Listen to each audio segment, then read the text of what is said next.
Hi friends, வணக்கம். Welcome back to our channel. இன்றைக்கி நம்ம கைப்பக்கம் சேனலில் செம்ம சூப்பராக சத்தான ஒரு கம்பு தோசை எப்படி செய்கிறதுன்னு பார்க்கலாம். இந்த மாவு நம்ம இதே ப்ராசஸில் நீங்கள் அரைச்சிங்க அப்படின்னா நம்மளுக்கு ஆப்பம் மாதிரியும் ஊற்றி எடுத்துக்கலாம். அப்படி இல்லைன்னா கல் தோசை மாதிரி சுடலாம். இது வந்து நல்ல மொறுவலாக ஒரு ரோஸ்ட்டு மாதிரியும் நம்ம சுட்டு எடுத்துக்கலாம். வாங்க எப்படி செய்கிறதுன்னு பார்க்கலாம். இப்போ இந்த கம்பு தோசைக்கு 2 கிளாஸ் அளவுக்கு கம்பு தனியாக ஊற வச்சுருக்கேன். அடுத்ததாக நம்ம வந்து சாப்பாட்டு அரிசி, புழுங்கல் அரிசி எது வேணால் நீங்கள் எடுத்துக்கோங்க. அது வந்து 1 கிளாஸ் அளவுக்கு ஊற வச்சுருக்கேன். அடுத்ததாக 3/4 கிளாஸ் அளவுக்கு உளுந்து, 1/2 ஸ்பூன் அளவுக்கு வெந்தயம் ஒன்றா ஊற வச்சுருக்கேன். இப்போ இது மூணுமே நம்ம வந்து ஒரு 8 மணி நேரம் ஊற வச்சுக்கலாம். இப்போது இது நல்லா ஊறினதுக்கப்புறம் இதை வந்து ஒன்றாவும் நீங்கள் சேர்த்து அரைச்சிக்கலாம். இதை ஒன்றாவும் நீங்கள் ஊற வச்சுக்கலாம். நான் வந்து தனித்தனியாக அரைச்சோம் அப்படின்னா நம்மளுக்கு மாவு நல்லா கிடைக்கும். அதனால் உளுந்தை வந்து தனியாக நம்ம வந்து கிரைண்டரில் சேர்த்து அரைச்சிக்கலாம். இப்போ இந்த உளுந்து பார்த்திங்கன்னா நல்லா தண்ணி தெளித்து நல்ல பந்து மாதிரி வெயிட்லெஸ் ஆகும் பாருங்கள். அந்த டைமில் நம்ம வந்து அரைச்சி நம்ம தனியாக எடுத்துக்கலாம். அடுத்ததாக நம்ம இந்த கம்பும் அப்புறம் இந்த அரிசியும் சேர்த்து நம்ம அரைச்சிக்கலாம்.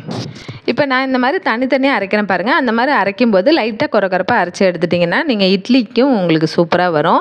இதே மாவை நீங்கள் இட்லியும் சுட்டு எடுத்துக்கலாம், சூப்பராக கிடைக்கும். இப்போ இது நல்லா ரெண்டுமே நல்லா நைஸாக அரைச்சிட்டு இதை நம்ம வலித்து எடுத்துக்கலாம். அதுக்கப்புறம் இதை வந்து உப்பு சேர்த்துட்டு ஒரு 4 மணி நேரம் மட்டும் புளிக்க வச்சுக்கலாம். ரொம்ப புளிக்க வைக்க தேவையில்லை. ஒரு 4 மணி நேரம் புளிச்சா கரெக்டாக இருக்கும்.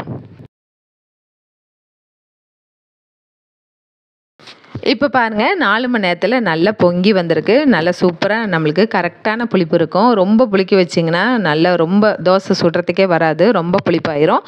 4 மணி நேரம் கரெக்டாக இருக்கும். இப்போ இதை நம்ம வந்து ஒரு கல் தோசை மாதிரி ஊற்றி எடுத்துக்கலாம், சூப்பராக கிடைக்கும்.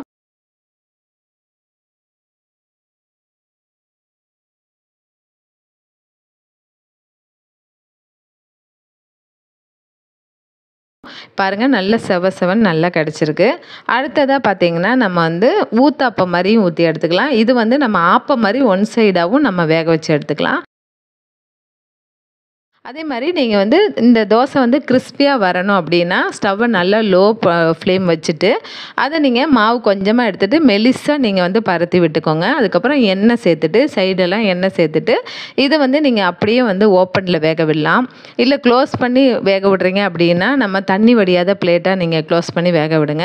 அப்படி இல்லைன்னா ஓப்பனில் வேக விட்டீங்க அப்படின்னா இந்த மாதிரி கிறிஸ்பியாக கிடைக்கும். பாருங்கள், நல்லா கிறிஸ்பியாக ஒரு பிளேட்டு மாதிரி கிடச்சிருக்கு.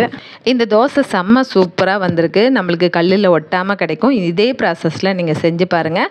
இதுக்கு வந்து தேங்காய் சட்னி, சாம்பார் எது வேணால் நீங்கள் யூஸ் பண்ணிக்கலாம். நான் வந்து தேங்காய் சட்னி கொஞ்சம் கெட்டியாக அரைச்சி சேர்த்துக்கிட்டேன். செம்ம டேஸ்டியாக கிறிஸ்பியாகவும் இருந்தது, சாஃப்டாகவும் இருந்தது.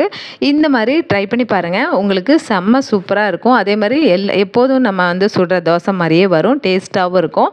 இந்த மாதிரி ரெசிபி உங்களுக்கு வேணும் அப்படின்னா மறக்காமல் கமெண்ட் பண்ணுங்கள். இன்னும் நிறைய ரெசிபீஸ் நான் வந்து உங்களுக்கு ஷேர் பண்ணுறேன்.